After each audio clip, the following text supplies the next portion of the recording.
Hey guys, మీకు తెలుసా ఒక ఐపీఎల్ సీజన్ని కండక్ట్ చేయడం వల్ల బీసీసీఐకి ఎన్ని కోట్లు వస్తాయో? అసలు టీమ్ ఓనర్స్కి డబ్బులు ఎలా వస్తాయో తెలుసా?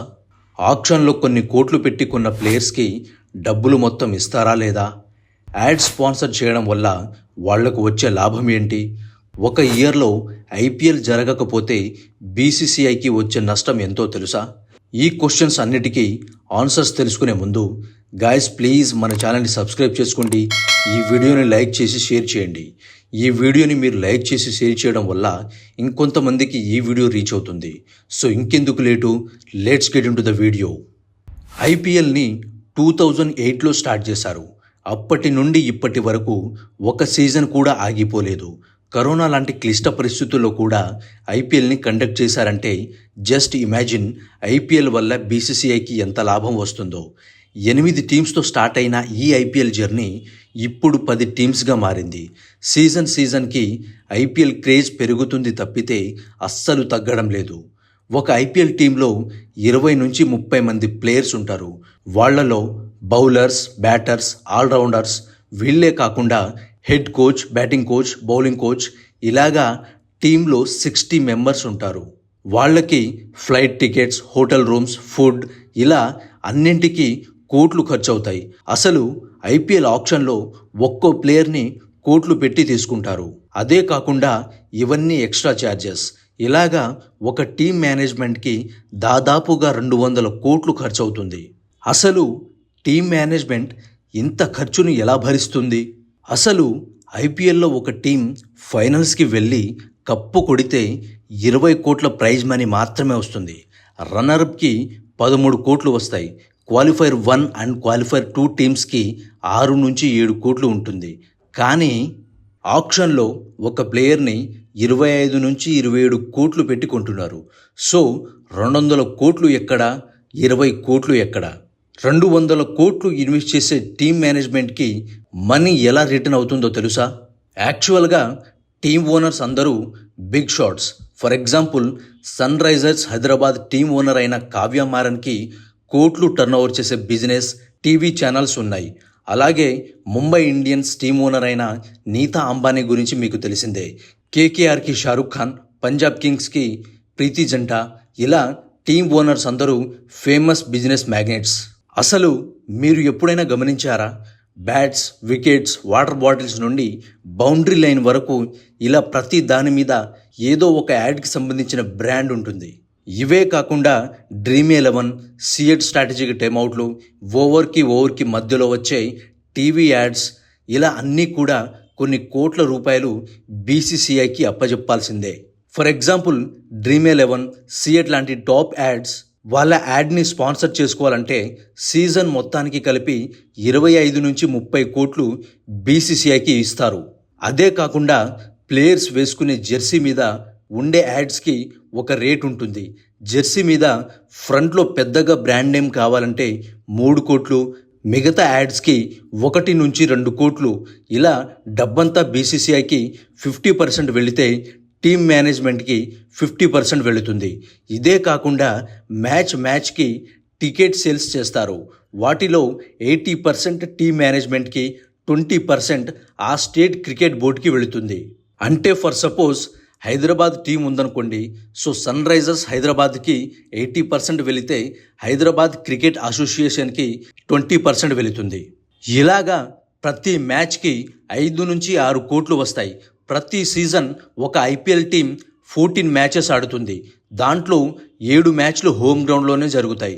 సో టికెట్ సేల్స్ రూపంలో ఒక టీంకి 30 నుంచి 35 కోట్లు వస్తాయి.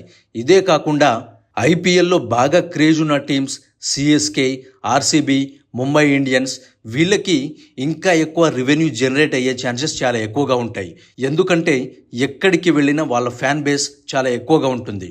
ఐపీఎల్ టీమ్స్లో ఈ 3 టీమ్స్కి మాత్రమే 60% ఫ్యాన్ బేస్ ఉంది.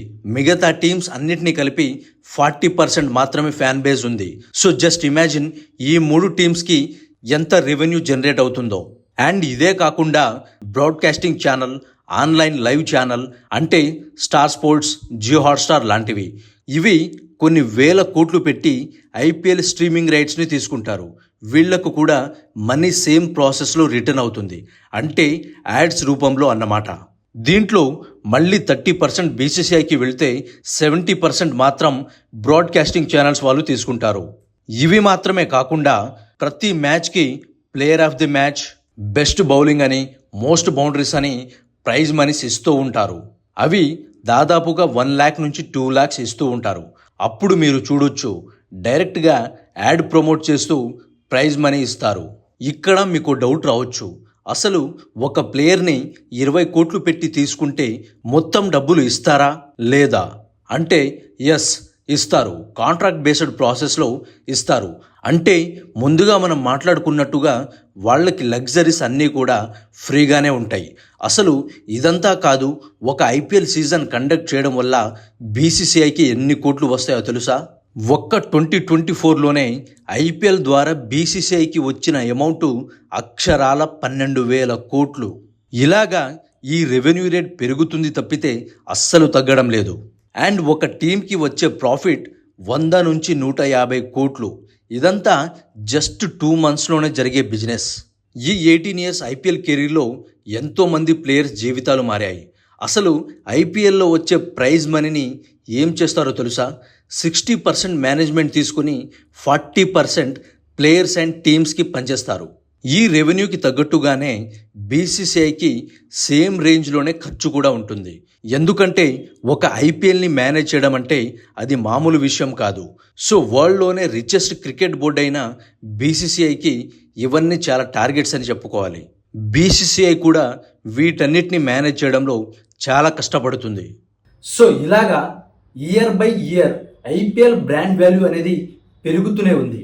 బట్ రాబోయే కాలంలో అది ఇంకా ఎక్కువగా పెరిగే అవకాశాలు ఉన్నాయి. ఎందుకంటే ఇప్పుడు ఐపీఎల్ మ్యాచెస్ వచ్చేసి 70-74 మ్యాచెసే కండక్ట్ చేస్తున్నారు. బట్ 2028 నుంచి మాత్రం 94 మ్యాచెస్ని కండక్ట్ చేయబోతున్నారంట. అంటే ఆల్మోస్ట్ 3 months ఉంటుంది.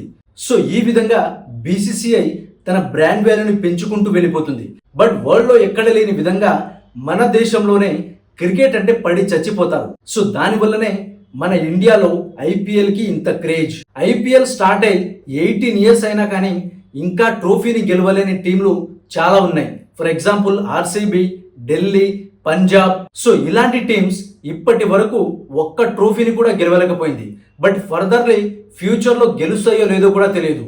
ఎస్పెషల్లీ ఈ ఇయర్ చూసుకుంటే చాలా ఎక్కువగా పోటీ అయితే ఉంది. బట్ ఎప్పటిలాగానే అండర్ డాగ్ టీం అయిన ఎంఐ అంటే ముంబై ఇండియన్స్ కూడా రేస్లో వచ్చేసింది. సో అది రేస్లో ఉందంటే ఇంకా వేరే ఏ టీం కూడా కప్పు కొట్టడానికి అంత పెద్దగా అవకాశాలు అయితే లేవు. బట్ ఈసారి అయితే కాంపిటీషన్ చాలా ఎక్కువగా ఉంది. సో ఆర్సీబీ అయితే చాలా ఇంప్రెసివ్ పర్ఫార్మెన్స్ చాలా ముందుకు వెళ్తుంది. And Mumbai Indians and Gujarat Titans, so వీళ్ళైతే చాలా పక్కడబందీగా ప్లాన్ చేసి మరీ ఆడుతున్నారు. అండ్ నెక్స్ట్ వచ్చేసి పంజాబ్ కింగ్స్ కూడా చాలా బాగా ఆడుతున్నారు. So Chennai super Kings and SRH లాంటి టీంలు అయితే అస్సాం ట్రైన్ ఎక్కేశారని చెప్పాలి ఆల్మోస్ట్. సో ఈ క్రేజీ 10 teams లో మీ ఫేవరెట్ టీం ఏంటి అనేది కింద కామెంట్ చేయండి. అండ్ ఈసారి 2025లో ఏ టీం కప్పు కొడుతుందో గెస్ చేసి చెప్పండి. సో ఇది గైస్ ఈ వీడియో వచ్చేసి. ప్లీజ్ మన ఛానల్ని సబ్స్క్రైబ్ చేసుకోండి. అండ్ ఈ వీడియోని అయితే లైక్ చేయడం అస్సలు మర్చిపోకండి. సో మీరు లైక్ చేయడం వల్లనే ఈ వీడియో అయితే 100 మందికి రీచ్ అవ్వడం జరుగుతుంది. సో ప్లీజ్ లైక్ చేసి షేర్ చేయడం మాత్రం అస్సలు మర్చిపోకండి.